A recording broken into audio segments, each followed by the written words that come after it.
নোয়াখালী সদরে বিএনপি ছাত্রদল ও স্বেচ্ছাসেবক দল থেকে আসা ৩৬ জন নেতাকর্মীকে সংবর্ধনা দিয়েছে জামাতে ইসলামী।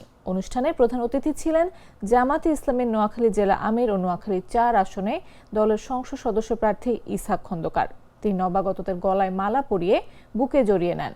শুক্রবার বিকেলে আন্ডারচর ইউনিয়নে এই সংবর্ধনা সভার আয়োজন করা হয়। এই সময় সবাইকে ফুল দিয়ে বরণ করা হয়।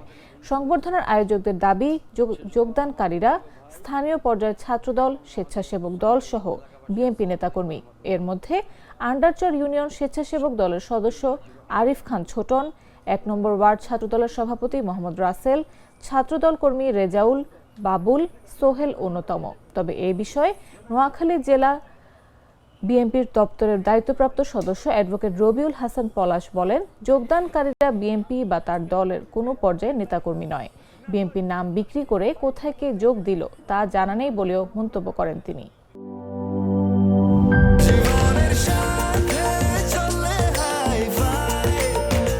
স্বাস্থ্যকর অল টাইম ফ্যামিলি কেক, সব সময় অল টাইম হেলদি লাইফ।